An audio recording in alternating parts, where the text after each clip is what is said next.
Bon, je vais partir en anglais, en compte, c'est pas grave, ça, j'aime personne. Alors, ce qui va être un facteur limitant dans les images, c'est la résolution spatiale, la résolution temporelle, et puis la résolution spatiale et la résolution temporelle. Ce sont des facteurs limitants. Ce sont des facteurs limitants lorsqu'on veut faire des applications. C'est-à-dire, par exemple, si on décide que pour étudier les surfaces agricoles Côte d'Ivoire, si vous avez des images de résolution 1 km, c'est là difficile de pouvoir évaluer toutes les surfaces agricoles. C'est-à-dire un point, si on dit une image à résolution 1 km, c'est-à-dire un pixel vaut 1 km sur 1 km. Est-ce que 1 km sur 1 km, on va avoir, si on veut regarder les plantations industrielles, c'est-à-dire les EVA, champs d'EVA au palmier à huile, ça, c'est clair qu'on va pouvoir le faire. Parce que ce sont les grandes superficies. Mais si on a envie de regarder les champs de maïs, vous voyez que la résolution 1 km ne va pas permettre d'étudier les champs de maïs. Parce que très souvent, c'est pas aux États-Unis où ils font des centaines de kilomètres de plantation. Vous voyez. Et puis, la résolution, ça c'est la résolution spatiale. Mais la résolution temporelle aussi. Il y a des facteurs, il y a des phénomènes qui vont très vite. Par exemple, si vous voulez étudier la couverture nuageuse pour pouvoir faire des applications en météorologie, il faut surveiller l'atmosphère de manière régulière. Toutes les 15 minutes comme ça, pour avoir une image. Cette année, on va avoir le phénomène El Niño. Le phénomène El Niño. Je ne sais pas pourquoi, quand la Côte d'Ivoire organise la CAN, il y a le phénomène El Niño. 84, il y avait le phénomène El Niño. Il y avait des délestages terribles. Cette année encore, on risque d'avoir des délestages. Parce que le phénomène El Niño, c'est un phénomène météo-océanique. De manière générale, les alizés, ils soufflent d'est vers l'ouest. Et en Amérique du Sud, sur les côtes du Pérou, ces alizés vont repousser les eaux chaudes que, quand vous regardez nous sommes dans la zone équatoriale. L'eau est chaude.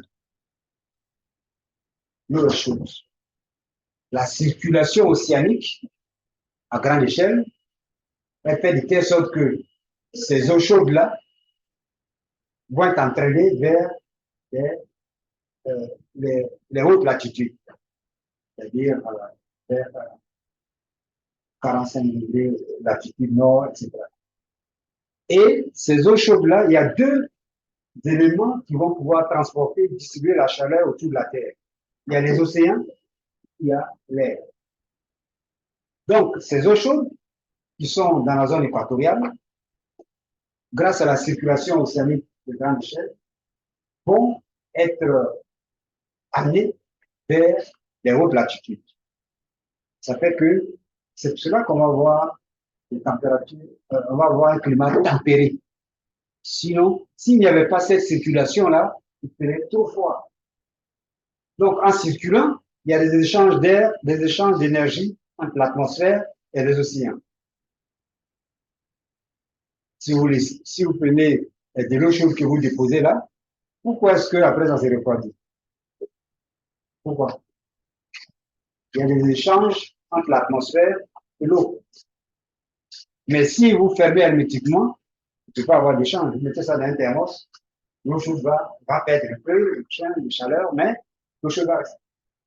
Mais cette eau chaude-là, en circulant vers les pôles, là, vers les hautes latitudes, va perdre de la chaleur. Et donc, elle va commencer à se refroidir un petit peu. Et ça va faire que ces zones-là vont avoir une température, vont avoir un climat tempéré, un peu doux. Et nous aussi, ces eaux qui vont, en remontant vers les hautes latitudes, elles vont se refroidir, elles vont revenir pour pouvoir temporiser un peu, sinon on aurait vraiment une piscine d'eau chaude complètement. Donc ça circule à grande échelle. C'est comme dans un radiateur. Le radiateur de véhicule là, c'est l'eau qui va refroidir. Si il n'y a pas d'eau dans le radiateur, le moteur, il explose. Hein. Alors, en temps normal, les alizés vont souffler de l'est, non, de l'ouest vers l'est. Et ça fait que dans cette zone de l'Amérique du Sud dans le Pacifique, sur les côtes péruviennes, les eaux chaudes sont emportées vers l'Australie et autres, vers l'Indonésie, et il y a de l'eau froide qui remonte. Donc, on a un bassin d'eau chaude. Et les alizés maintiennent ces eaux chaudes-là dans cette région-là. Donc, dans les régions où il y a de l'eau chaude, qu'est-ce qu'il va faire? Il va avoir beaucoup d'évaporation et beaucoup de pluie. En Indonésie et autres. Mais quand les alizés faiblissent, ces eaux chaudes-là reviennent vers les côtes péruviennes. Ça s'est passé les premières fois au mois de décembre par là, il y a plusieurs années. Ça fait que d'habitude, la température de l'eau dans cette côte, sur le long de ces côtes-là, c'est autour de 23 degrés, 22 degrés. C'est une zone de pêche énorme. Ce que je vous ai dit, les zones d'aqualine, c'est les zones de pêche. Mais quand les eaux chaudes, les alizés faiblissent, que les eaux chaudes reviennent, ça augmente les températures et il y a beaucoup de morts de poissons. Et les Péruviens, ils ont appelé ça l'enfant Jésus. C'est-à-dire, c'est autour de la fête de Noël. À Paris. Qu'on appelle El Niño.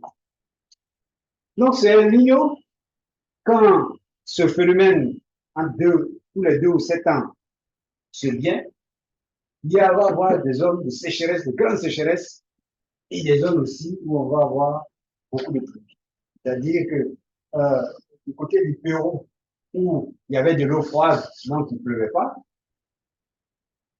ces eaux chaudes-là reviennent et il va recommencer à pleuvoir. Et les zones où il y avait il y avait accumulation d'eau chaude, il pleuvait énormément, ces eaux chaudes-là, en se retirant, il va avoir moins de précipitations. Donc, la conséquence, c'est qu'on va avoir des endroits sur la Terre où il va avoir la sécheresse, et d'autres endroits, il va avoir, du côté de l'Amérique du Sud, là, il va avoir énormément. Et en général, il y a eu une année, il n'y a pas très longtemps de cela, du côté de l'Afrique de l'Est, Kenya, Afrique du Sud, j'ai vu que même il y avait un manque d'eau terrible. Et c'est ça aussi qui risque d'arriver. Donc, apprenez dès à présent, à partir de maintenant, à chercher à économiser l'eau. Parce qu'on risque d'avoir des pénuries d'eau. Et ça aussi au niveau, sur le plan agricole, on risque d'avoir un déficit important. Les niveaux des barrages vont baisser et on peut avoir, à partir de février, mars, là-bas, avril, on peut avoir beaucoup de désespoir. Donc, c'est un phénomène qui est surveillé en permanence avec des bouées, avec des satellites, avec des bateaux et tout ça, parce que quand tu le surviens, c'est un phénomène qui s'observe à l'échelle mondiale. Les conséquences sont néfastes à l'échelle mondiale. Donc, il est surveillé en permanence. Bon, c'était une parenthèse. Alors, donc, la résolution. Oui. Oui. Ce phénomène, il peut avoir une durée de combien de temps, par exemple? Ou ça peut durer pratiquement 6 mois ou à 8 mois, hein. Donc, moi, je me rappelle que en 84, quand c'est la première fois, Cannes, là, on avait un phénomène El Niño. Et ça aussi, dans cette période d'El Niño, c'est là qu'il y a beaucoup d'incendies dans les zones de savane. Les gens ils vont chasser, on met le feu pour chasser et ça détruit le village, hein, parce qu'on ne peut plus contrôler les feux. Tellement la végétation est sèche que euh, les feux qu'on allume en brousse arrivent dans les villages. Donc, il va falloir faire très très attention. Il faut sensibiliser les gens à ce que, pour que. Alors,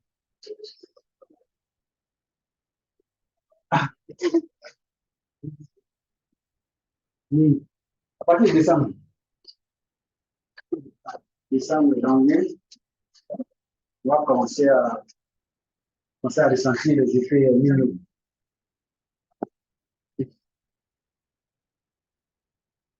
Alors, les satellites, ils suivent, il y a un cours d'orthographie, non? Toi, tu fais ça, non? Bon, donc on va passer.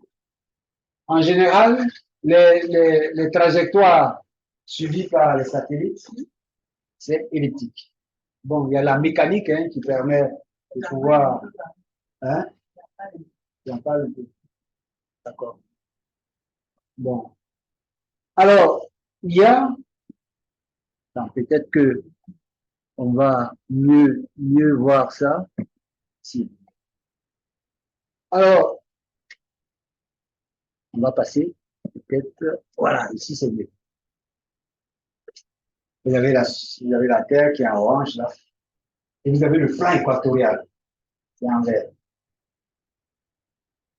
Et puis, les satellites de télédétection, en général, ce qu'on appelle les géosynchrones, on va voir ce qu'on appelle les géosynchrones, ils sont sur des orbites, sont en bleu, ils sont là. C'est-à-dire qu'ils vont être, ce qu'on définit comme angle d'inclinaison, c'est, vous voyez l'orbite du satellite en bleu, et puis le plan équatorial. Ça, en général, ils passent pratiquement vers les pôles, ces orbites-là.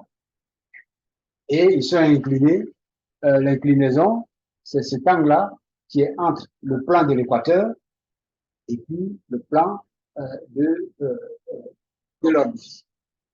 Vous avez, quand il fait un tour comme ça, on va définir le temps qu'il met pour faire un tour de la Terre, mais en même temps qu'il tourne, la Terre aussi tourne. Donc, quand il fait un tour, la Terre tourne et la prochaine fois, il va repasser sur, euh, comment on appelle ça? S'il est passé sur un endroit, c'est décalé au prochain tour. Et donc, il va pouvoir couvrir la Terre. Au bout d'un certain nombre de jours, il revient sur la même trace. Vous voyez, non? Ça veut dire qu'il y a des satellites, tous les 26 jours, il repasse sur la même, et puis il recommence. Et ainsi de suite.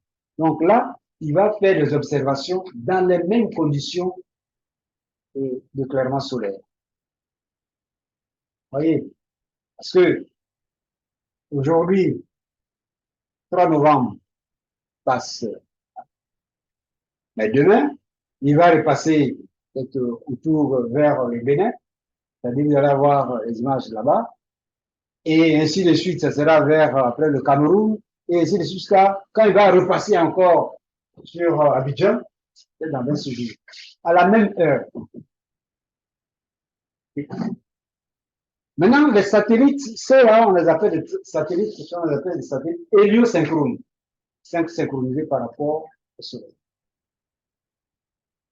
Ceux qui sont dans le plan équatorial, on les appelle des satellites géostationnaires.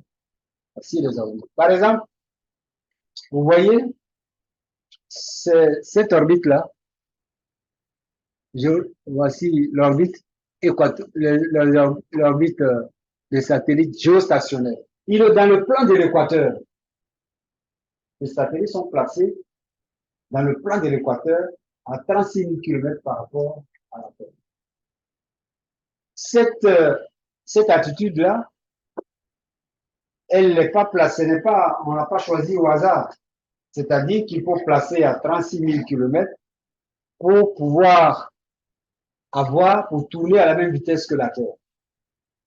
C'est-à-dire qu'un satellite qui est placé à 36 000 km, il voit la même partie de la Terre là en permanence. Il surveille la même partie de la Terre là, en permanence. Donc, c'est les satellites de télévision, les satellites météorologie, les satellites de télécommunication, etc. Parce que vous voyez les satellites héliosynchrones, et quand ils passent là, la prochaine fois, ce sera alors que les satellites géostationnaires, eux, ils sont immobiles par rapport à la Terre, parce qu'ils tournent à la même vitesse que la Terre. D'accord? Ils regardent la Terre, et la Terre tourne aussi. Donc, on voit la même. Il suffit de 3 satellites comme ça, géostationnaires, et on couvre toute la surface. Et puis, ce qui est bien avec ces satellites géostationnaires, on arrive à surveiller tous les phénomènes atmosphériques. C'est-à-dire que, par exemple, entre la Côte d'Ivoire et puis le Nigeria, tous les phénomènes, ils sont surveillés en permanence. Ils voient un tiers en permanence. Donc, on peut placer plusieurs satellites sur l'orbite géostationnaire, parce qu'ils vont à la même vitesse, là, ils ne se touchent pas.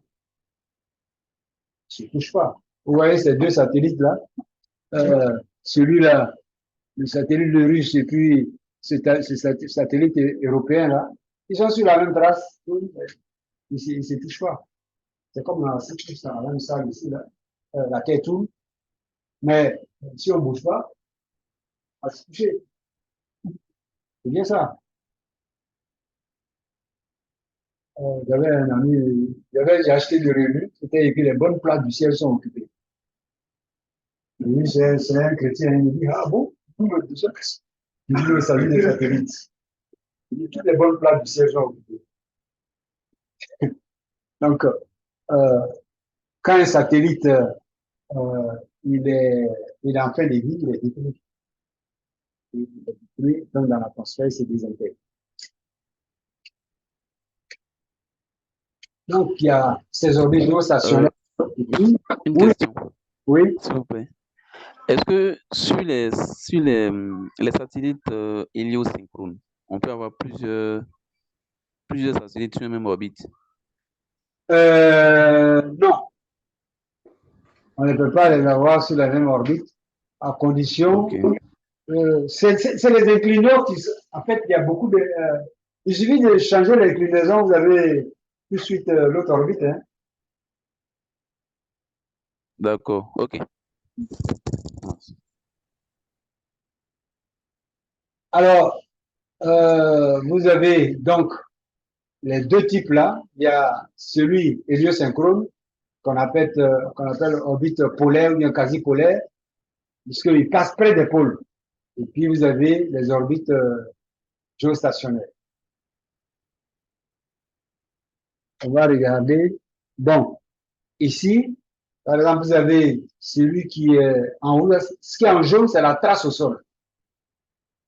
On va vous donner quelques caractéristiques de certains satellites. Caractéristiques, c'est-à-dire, attendez, je vais voir.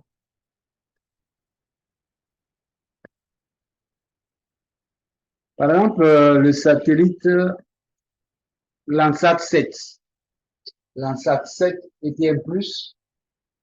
Il a été lancé en avril 99. La résolution spatiale, c'est 30 mètres. Et il a une orbite qui oscille entre 705 km et plus ou moins 5 km. Hein. Et l'inclinaison, c'est 98 degrés. Il fait un tour de la Terre en 98 minutes. Donc, disons 99 minutes. et puis il repasse sur la même trace tous les 16 jours. Après avoir fait 233 tours, il passe sur la même trace. Et la résolution spatiale, la résolution, dans 10, ça va de 10 à 90 mètres. Alors,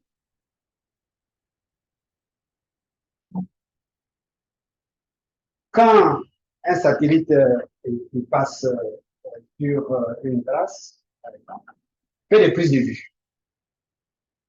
Fait des prises de vue, et ces prises-là de vue-là sont archivées, sont balancées au centre de réception, qui les archive.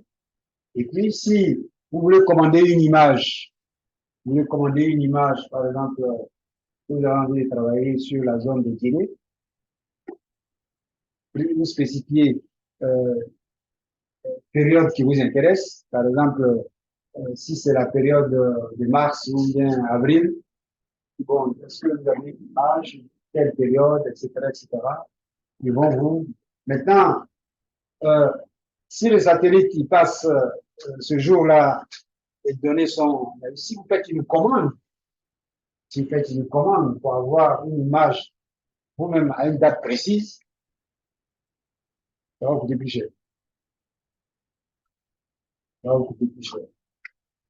Parce que, bon, si vous prenez ce qui est archivé là, maintenant, si vous faites une commande spécifique, ça vous coûte plus cher. Quand une image n'a pas été vue, quand, par exemple, aujourd'hui, vous voulez avoir une image, et le ciel est nuageux, les images ne sont pas de bonne qualité, au prochain tour, il peut dépointer le capteur pour pouvoir faire une prise de vue, mais là, ce n'est pas ce n'est pas une visée verticale, mais une visée avec un certain angle. Et quand c'est comme ça, c'est un peu plus cher. Donc, en fonction de ce que vous voulez étudier, vous allez choisir le type d'image. Ça on dit que ce sont les contraintes de la résolution spatiale. Si j'ai envie de regarder la ville, regarder un peu ce qui se passe à Yopougon, comment c'est structuré, comment c'est urbanisé, je vais prendre des images avec de très haute résolution. Très haute résolution, c'est-à-dire, je vais m'approcher de 5 mètres par là pour pouvoir voir les rues, pour pouvoir voir même 30 cm, même pour pouvoir voir les rues, pour pouvoir voir tous les détails. Parce que vous prenez une image à 1 km, vous verrez des patates, c'est-à-dire sur 1 km sur 1 km, vous voyez le nombre de maisons qu'il y a, vous verrez rien. Donc, tout va dépendre de ce que vous voulez faire. Une image que vous allez choisir pour une étude va dépendre de ce que vous cherchez à réaliser. Moi, je me rappelle, il y avait le net qui avait un projet. Je crois que c'est la Côte d'Ivoire qui avait demandé à ce que on détermine, on évalue les zones de jachères. Les zones de jachères pour installer des agriculteurs, des jeunes agriculteurs. Je voulais savoir quelles sont les jachères qui sont disponibles partout sur le famille du territoire pour pouvoir installer des agriculteurs. Je ne sais pas si vraiment. Moi, j'étais passé là, j'étais en stage, passé là, mais c'est compliqué.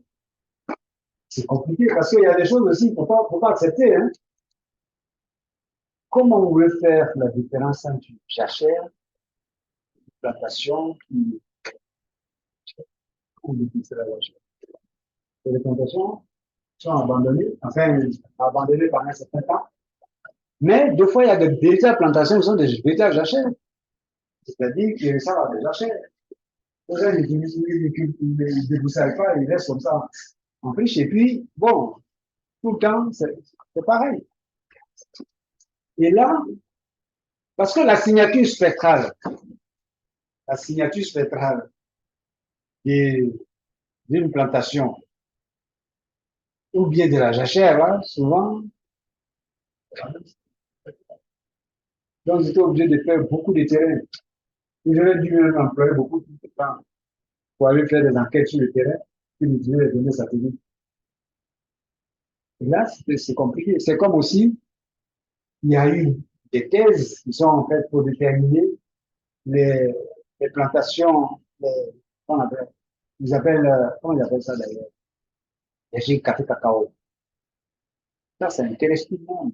Les, les chocolatiers. Les chocolatiers, ils veulent savoir quelle est l'étendue des zones cultivées, pas cultivées en cacao. Ils peuvent faire alors des, des prévisions. On dit, bon, en Côte d'Ivoire, on a tant de surface cultivée en cacao que, bon, on estime que cette année-là, on va pouvoir produire tant avec telle superficie cultivée en cacao. Mais les plantations de cacao sont sous abri. C'est-à-dire qu'on laisse des grands arbres. Vous avez déjà visité les plantations de cacao? Maintenant, ils sont jamais allés dans les. Hein? Ce sont des plantations sous abri. C'est-à-dire on laisse des grands arbres. Hein? Et ça fait que le satellite, lui, il voit tout ce qui est en surface au-dessus, là. Alors qu'il y a les cacaoyers en bas. Donc, c'est ça qui est la difficulté. La difficulté, mais il y a des. Il, y a, il faut dans ces zones-là, d'études-là, il faut entrer des informations extérieures. C'est-à-dire, par exemple, tu ne vas pas aller chercher les plantations de cacao à Koro. Hein?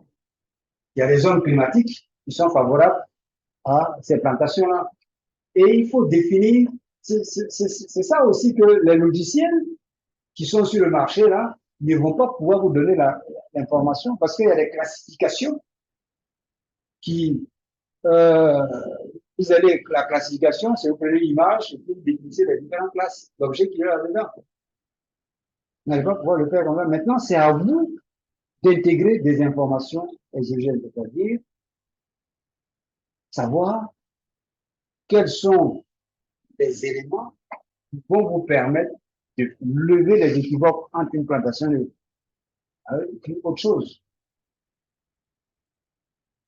Et il y a des algorithmes, il y a des gens qui ont commencé à développer des algorithmes pour pouvoir faire ça. Développer des algorithmes, des nouveaux algorithmes pour déterminer, parce que il y a aussi l'aspect climatique. Là, je suis sûr qu'avec un ligno qui, va sévir, qui est en train de sévir d'ailleurs, les chocolatiers, ils sont inquiets. Et il y avait un moment donné, on nous avait proposé un sujet, un projet sur ça, c'est-à-dire que les chocolatiers, ce qui les intéresse aussi, c'est le climat du pays. Parce que ces plantations-là, c'est leur rendement, ça va dépendre du climat. Donc, il se branche aussi sur les gens qui utilisent le climat. Oui. Et ce qui va se passer là, ce qui est en train de se passer là, va avoir des répercussions sur le verger café cacao, parce qu'avec la saison, si la saison sèche devient plus intense, il va avoir un impact c'est négatif sur le cacao. Donc, il faut choisir la résolution, il faut choisir le type de satellite, la résolution spatiale qu'il vous faut pour pouvoir résoudre le problème qu'on vous pose. C'est un problème. Celui qui vous pose là, lui, il ne sait pas tout ça. Hein. Il dit, bon, est-ce que tu peux me définir un peu l'extension de la ville en termes de la commune de Lipo? Je veux savoir un peu les zones fortement habitées, etc., etc., etc., où s'étend la ville, de quel côté, et qui. Parce que ce qui est bien en télédétection, c'est que c'est la recherche de l'information à distance. Tu n'es pas obligé de mener une enquête. Et puis, en une image, sur une image, tu vois tout. C'est ça qui est intéressant. Et avec une seule image, vous avez accès à l'information sur un grand espace.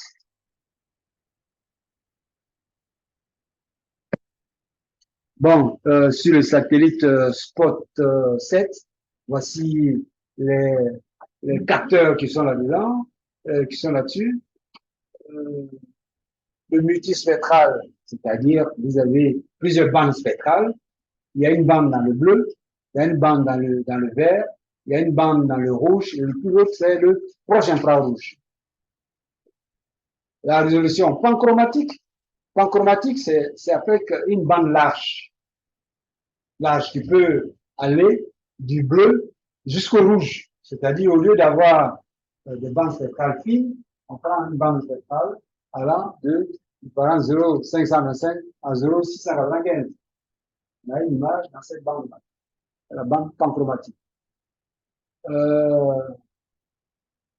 Les résolutions panchromatiques, c'est 1,50 m. Et quand c'est on a dit, c'est-à-dire quand il passe avec un visée verticale, c'est 60 km par 60 km. Vous avez une image à, je vous ai dit, il y a 6000 pixels, 6000 capteurs. Si c'est 10 mètres par 10 mètres, 10 mètres par 10 mètres, ça fait à peu près 60 km par 60 km. Donc, une image, vous voyez, vous n'avez pas une image de grande taille, 60 km par 60 km. Si vous voulez étudier toute la Côte d'Ivoire, vous n'allez pas avancer beaucoup. Hein. Vous voyez, parce que si vous juste posez des images comme ça, vous allez avoir beaucoup d'images comme ça pour pouvoir couvrir toute la Côte d'Ivoire. Donc ça, c'est pour étudier des phénomènes bien particuliers que vous allez prendre ce type d'image-là. Mais si vous voulez regarder l'ensemble de ce qu'il y a dans ce pays-là, vous allez aller vers des images d'1 km par 1 km, ou bien des résolutions un peu plus grandes. Ça, c'est Spot 5. Spot 5, bon, donc de toute façon, quand vous allez travailler avec une image, et avec des données, vous allez avoir des résolutions.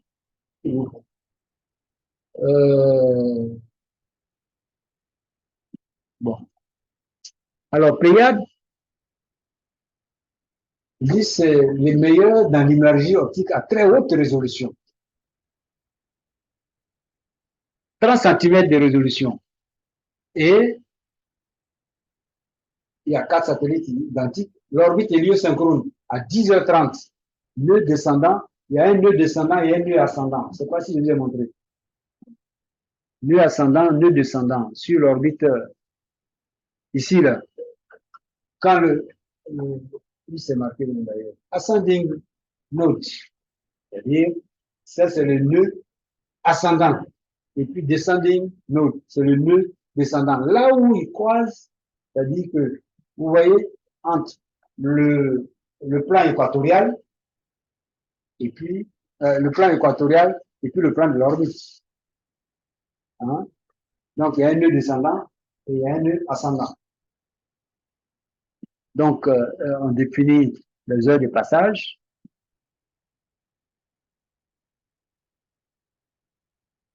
Donc, orbite héliosynchrone à 10h30 sur le nœud descendant. Et 620 km d'altitude. 120, bah, donc vous voyez que ici, on peut voir le détail en 30 cm là.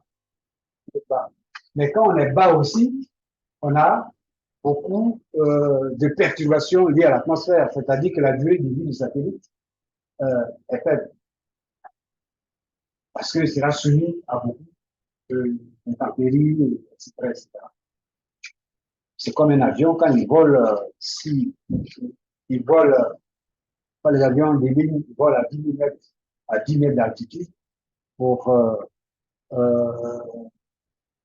y a beaucoup moins de perturbations que à 4000 ou 5000 mètres d'altitude. Acquisition, durée de vie de la mission, 10 ans. Il y a une bande, il y a la bande dans le visible, il y a le proche infrarouge, et puis il y a le panchromatique. Alors, il passe tous les 26 jours.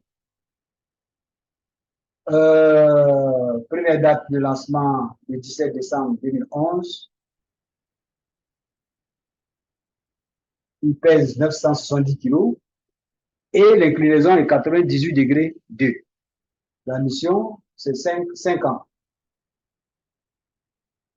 5 ans. Bon, ensuite, il y a les satellites type Sentinelle.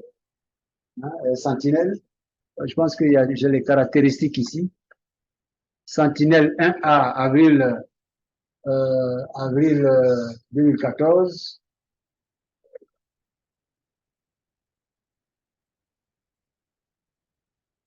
Il y a des images Sentinelle 2A, Sentinelle, des images visibles et infrarouges. L'autre, c'est à radar à synthèse d'ouverture, le 1A. Ensuite, le 3A, observation des océans, etc., etc. Donc, vous avez les caractéristiques des différents. Bon, pour ce satellite-là, tous les jours, tous les jours, n'importe où, à 30 degrés par rapport au nadir. 2 fois par jour, n'importe où, lorsqu'il est à 46 degrés par rapport au nadir. Et la plage dynamique d'acquisition, c'est 12 bits, c'est-à-dire au lieu de 8 bits, et c'est 12 bits. Et 12 bits, c'est-à-dire les valeurs vont varier entre 0 et 2048.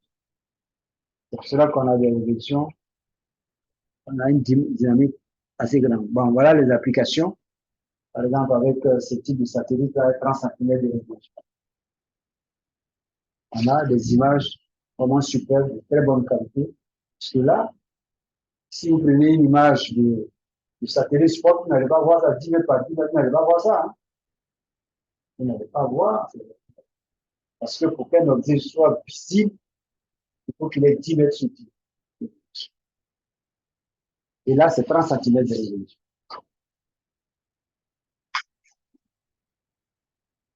30 cm de résolution. Bon, je vous ai montré ça aussi la dernière fois. Donc, ça, c'est l'application maritime pour voir, arriver à voir les bateaux. Ici, on arrive à voir la cité. Vous voyez que c'est différent de l'image de Séville que je vous ai montré. Hein? Ici, on voit le bâti, on voit tout. Or, l'image de Séville de 20 mètres de résolution, on ne voit pas grand-chose. Hein? C'est ça aussi. Parce que c'est la ville que je vais avoir dessus. Donc,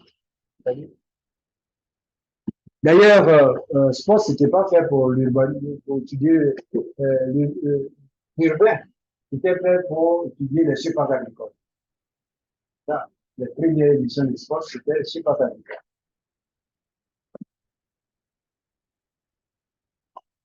Bon, tout ça, ce sont les caractéristiques des satellites. Bon, il y a des gens qui vont rentrer dans les détails pour vous donner tout ça. Il y a autre chose que je voulais vous montrer plus tôt. Je vais voir si j'ai ça ici. Parce que, voilà, on va y aller. Il est quelle heure? On a encore du temps, non?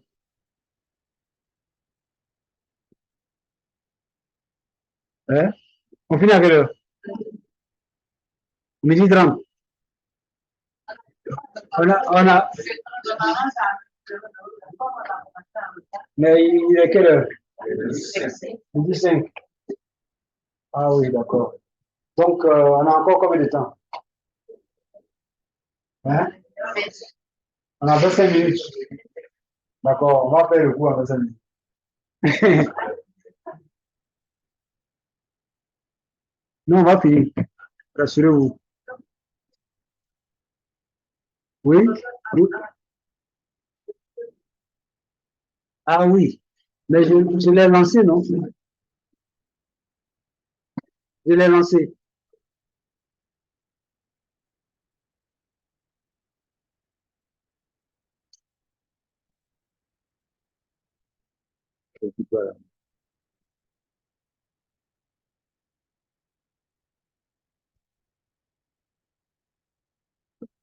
Ouais.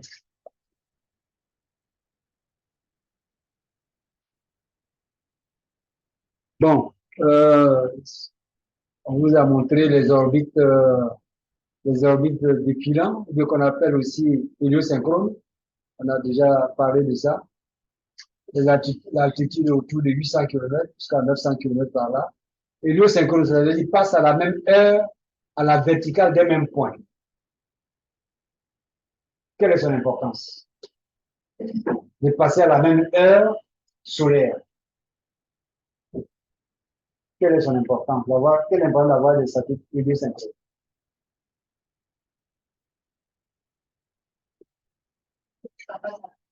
Oui.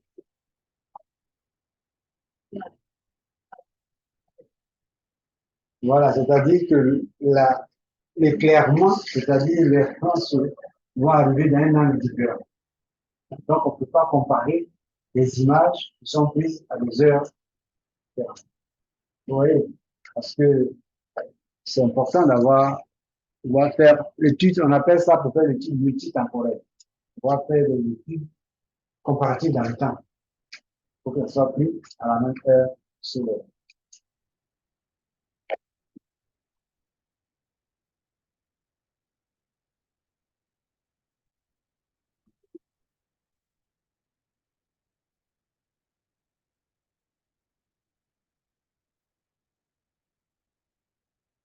Alors, le mode d'acquisition, est-ce que vous me suivez, vous qui êtes en ligne?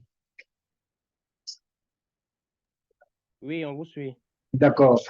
Ici, il y a 4 modes d'acquisition des capteurs. Le push-broom, là, c'est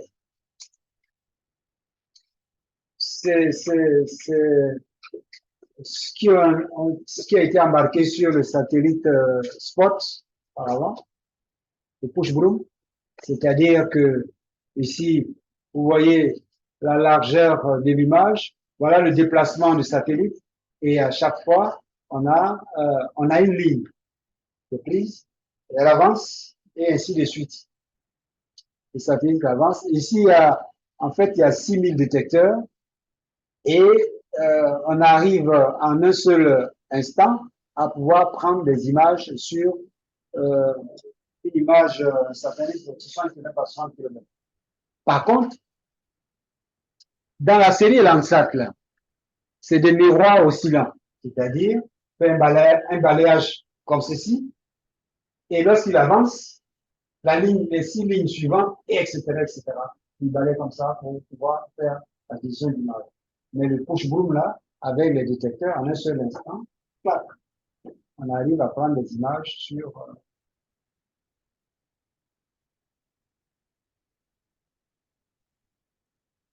Pourquoi est-ce que j'avance comme ça? Je suis au courant. J'ai mis écouteur pour mieux entendre. Comment?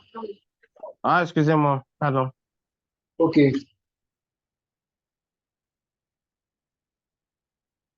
Alors, ici, on dit les capteurs de télédétection mesurent la réflexion, l'émission ou la rétrodiffusion de la surface de la Terre. Dans quelle bande spectrale on mesure la réflexion? Dans quelle bande spectrale on mesure l'émission? Et dans quelle bande spectrale on mesure la rétrodiffusion? Question. Concernant tout le monde. La première question, c'est pour la réflexion, dans quelle bande spectrale on mesure la réflexion?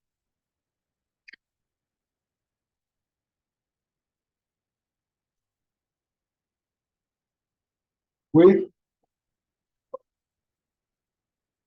dans le visible et l'infrarouge, proche infrarouge. Proche infrarouge. Et dans quelle bande spectrale on mesure l'émission? L'émission, c'est une émission propre. C'est l'infrarouge thermique. Entre 5 et 10 microns par là. Tu vois? Et puis, les autres là, c'est les zones radar. La rétrodiffusion. La rétrodiffusion, il n'y a pas de réflexion. C'est le satellite qui embarque la propre source de rayonnement. Il envoie le signal sur la cible et le signal est rétrodiffusé. Les zones radar. C'est les zones centimétriques. Les images, vous voyez ceci là, les images sont des matrices de points individuels ayant chacun une valeur numérique.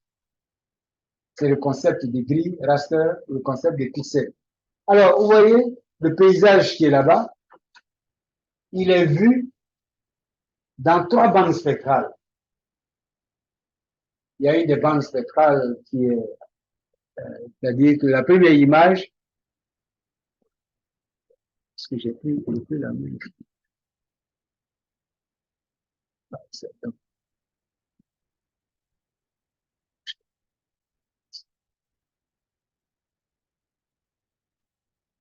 Je peux voir.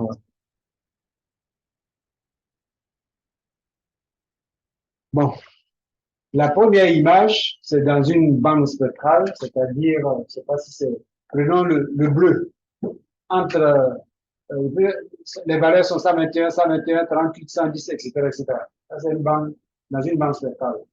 La deuxième, elle est cachée derrière, la troisième ici, derrière. D'accord? Et ça concerne, par exemple, ce paysage-là. Et quand on regarde, en fait, on se rend compte que c'est cette image-là, vous avez un cours d'eau, vous avez 2 zones, on fait une classification, il y a des pixels qui sont en blanc, il y a des pixels qui sont en bleu, les zones qui sont en vert clair et en vert foncé.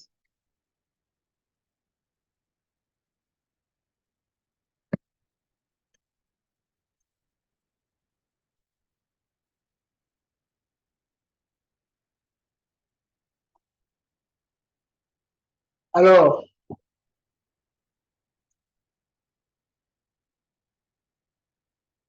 une image numérique, donc, c'est composé de points d'intensité lumineuse qui expriment l'information. Chaque point est décrit par 2 coordonnées. Donc, il y a le numéro des lignes et le numéro des lignes et le numéro de colonnes. Ça s'appelle IG.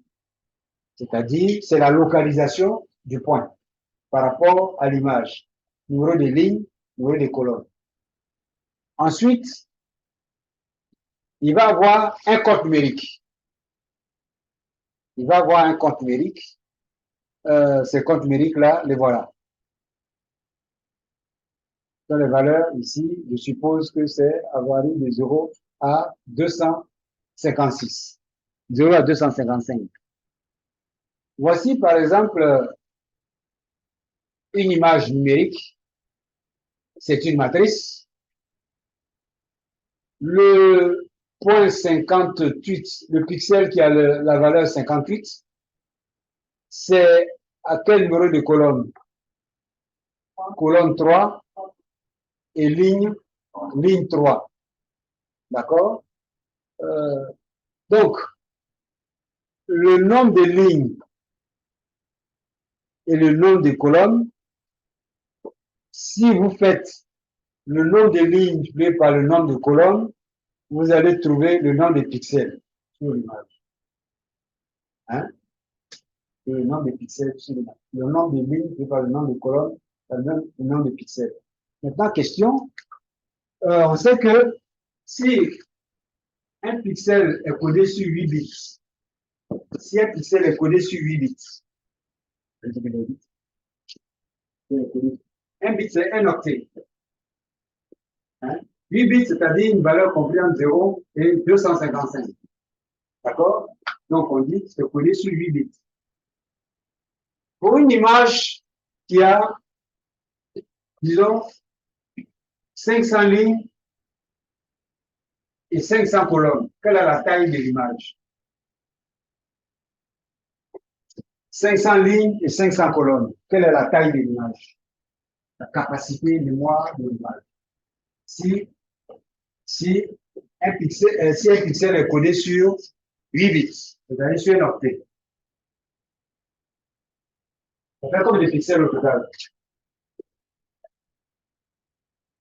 Ça fait 250 000 pixels, n'est-ce pas?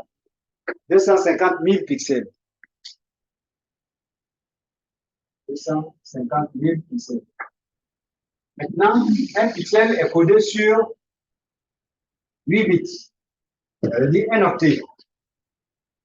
Donc, ça fait 250 000 octets. N'est-ce pas? Yes. Combien ça va faire? Combien de kilo-octets? Un kilo-octet, c'est combien d'octets? Un kilo-octet, c'est combien d'octets? Hein? 1024. 1024 octets. Donc, si vous divisez par 1024, bon, si on n'est pas trop machin, on peut diviser par 1000. Hein? Par arrondir. Donc, on peut diviser par 1000, ça fait 250 kilo-octets. N'est-ce pas? 250 kilo-octets. Et bon, on s'arrête là, puisque et un mégaoctet,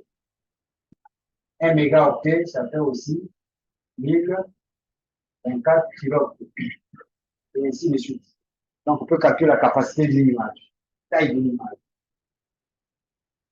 Alors, on dit ici, chaque compte numérique, chaque pixel est codé sur 8 bits. Donc, les valeurs des pixels varient de 0 à 255. OK?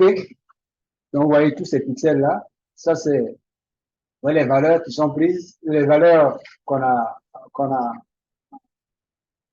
montre là, c'est entre 0 et 255. Bon. Alors, voici une image multispectrale. C'est-à-dire ce qu'on a montré tout à l'heure, là, au début du cours. Le pixel qui a été choisi là, il a une valeur dans le canal bleu. Il a une valeur dans le canal vert. Il y a une valeur dans le canal rouge. D'accord? Donc, on dit que c'est une image multispectrale. C'est-à-dire une image qui est vue dans plusieurs bandes spectrales. D'accord? Alors, ici, je ne peux pas vous dire de me donner la couleur du pixel. Je ne peux pas vous demander de me donner la couleur du pixel de synthèse parce qu'on a mis ensemble. On va avoir du mal. C'est-à-dire du bleu qui est à 35, du vert à 42, et puis du rouge à 125. L'ordinateur, il est capable de donner la couleur. Il est capable de donner la couleur.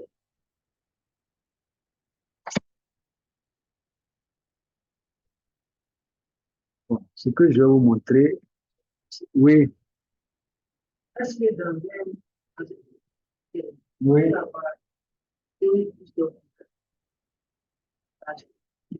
Non. C'est-à-dire que quand vous regardez ceci là,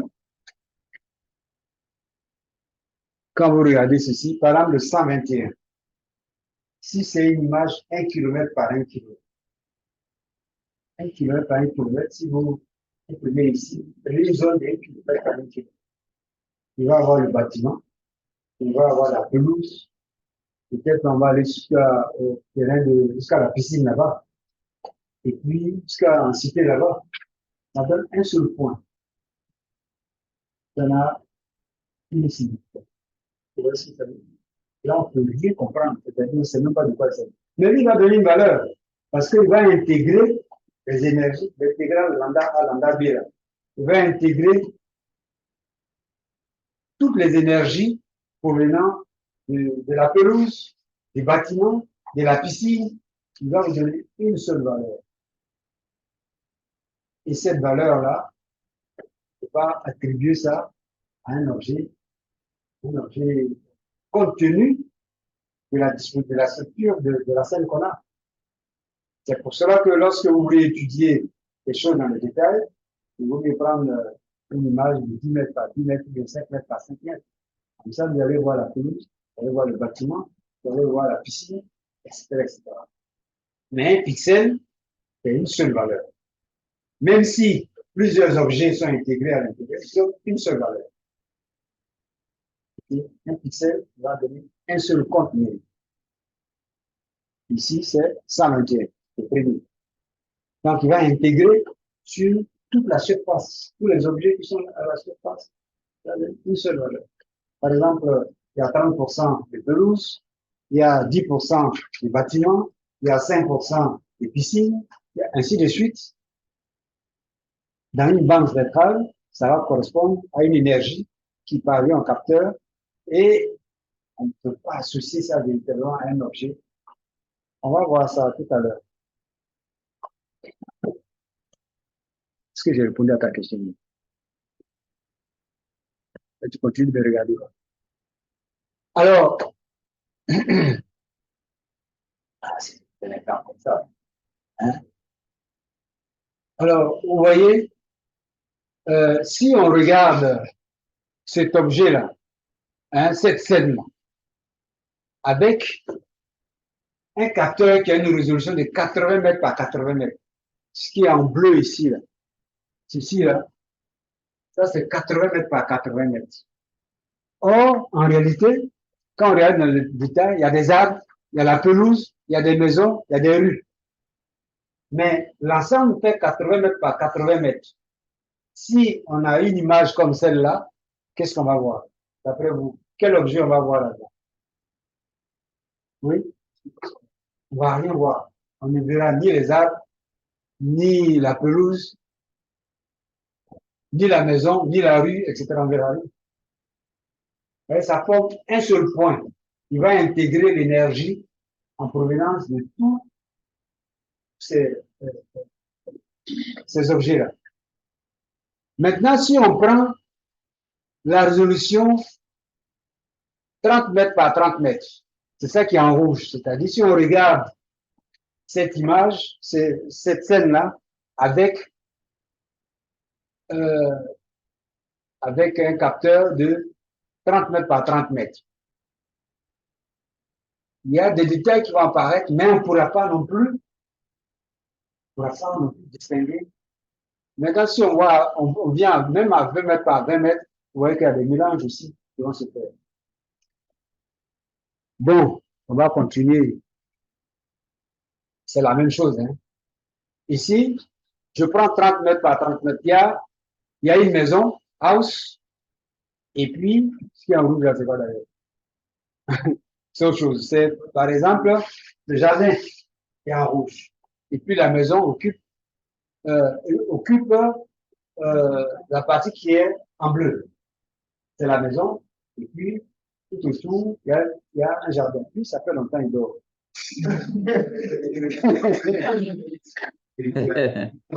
C'est en présentiel, quoi. Oui, il n'est pas en présentiel, mais pas en ligne. Bon, laisse-le. Je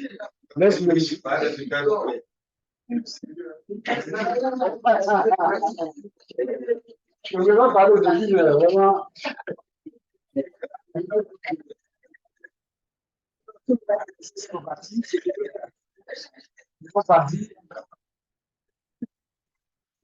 Alors, ici, on a la maison qui est en bleu. Et puis, la pelouse est en rouge. On regarde ça avec un instrument qui a 30 mètres de résolution. Vous voyez que l'ensemble, ça va donner un seul point. On va intégrer la pelouse et la maison.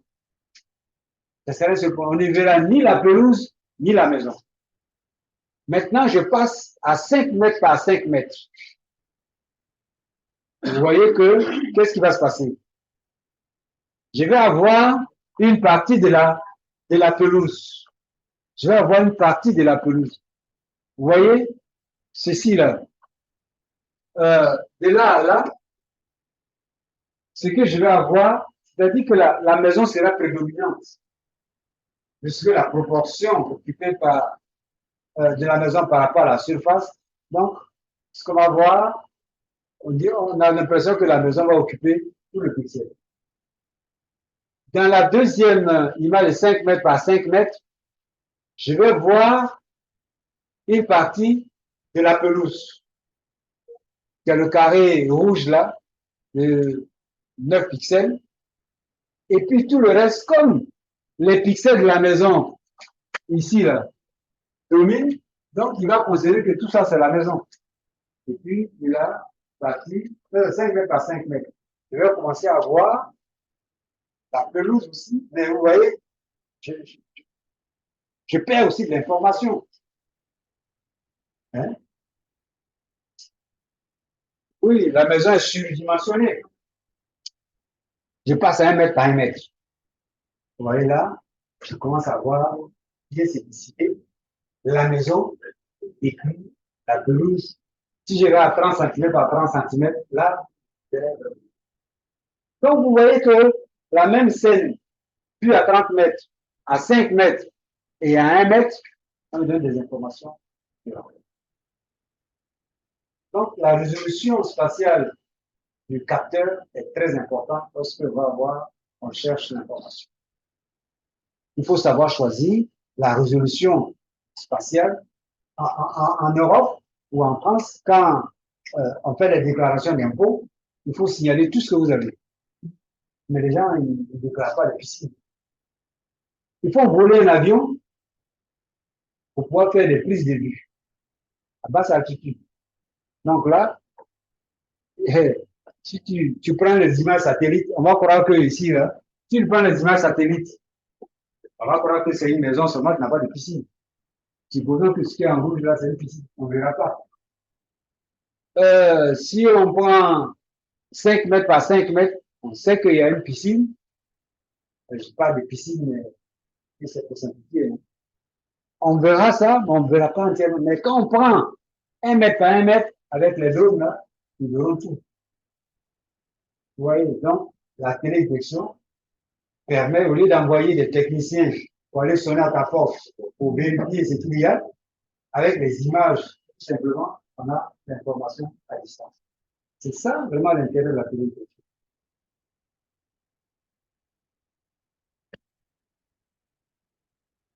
Bon, un objet, ça c'est Toulouse d'ailleurs, ça c'est Spot, quand c'est vu avec 10 mètres de résolution, et lorsque c'est vu avec résolution et identification, c'est pas la même résolution. Ça c'est 1 mètre, ça c'est 1 mètre, 5 mètres et puis 25 mètres. Vous voyez que c'est vraiment différent. C'est vraiment différent. Et là aussi, image à 20 mètres, la même image est vue à 10 mètres, ici, elle est vue à 2 mètres 50 et puis à un demi-mètre. Un demi-mètre. Ici, il y a des mixels, c'est-à-dire qu'il y a plusieurs objets qui pouvaient être en chromatique, là, c'est noir et blanc. Hein. En ton de gris, je veux dire, parce qu'on prend tout le spectre visible. Tout le spectre visible. Vous savez pourquoi c'est en noir et blanc?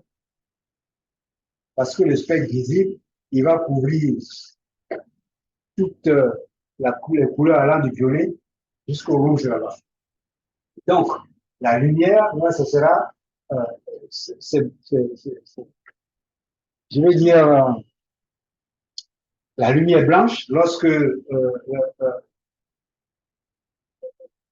intègre sur toute la, on obtient du blanc. Donc, soit c'est du noir, soit c'est du blanc, soit c'est du gris, etc. Donc, c'est pour cela qu'en panchromatique, on n'a pas en couleur. Mais dans les autres, là, en général, on est dans, c'est un multispectral, c'est-à-dire qu'on a des images de plusieurs bandes spectrales. Alors ici, j'avais un problème comme ça à résoudre. C'est-à-dire que quand on voulait lancer Spot 4 devait avoir 1 km de résolution. Spot 4 devait avoir 1 km de résolution. Spot 2, 1, 2, 3, c'est 20 mètres de résolution. La question qu'on s'est posée, c'est est-ce que Spot 4 avec 1 mètre, avec 1 km de résolution pouvait permettre d'étudier les savanes. Il y a un satellite américain qu'on appelle NOAA AVHR. C'est-à-dire NOAA, c'est AVHR, c'est haute résolution dans le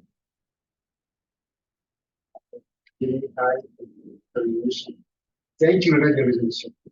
Donc les Français aussi, ils voulaient lancer un satellite parce que ce qui est intéressant avec AVHR, c'est qu'il passe tous les jours. Il a 1 km de résolution, tous les jours, il passe sur le même site. Or, Spot 1 et 2 passaient tous les 26 jours. Ça, c'est handicapant. Lorsqu'on veut avoir des phénomènes qui se déroulent rapidement, si on attend 26 jours pour voir la suite, je vois. Donc, ça, c'est très, très intéressant d'avoir un satellite qui passe sur la même trace tous les jours.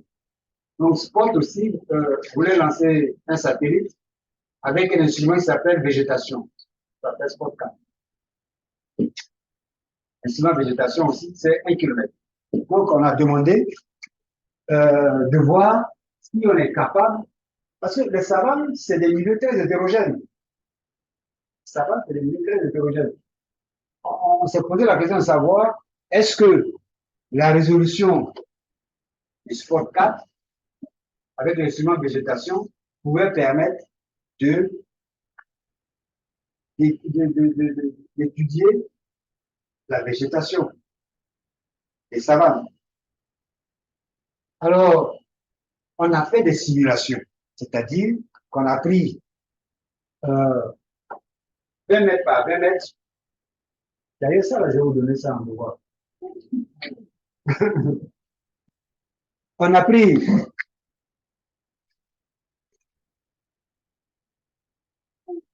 j'ai déjà donné ça au devoir ici. L'année dernière, Spot 1 et 2, ils ont 20 mètres de résolution. C'est-à-dire, sur une image 1 km par 1 km, combien de pixels je dois agglomérer pour avoir une image de 1 km par 1 km?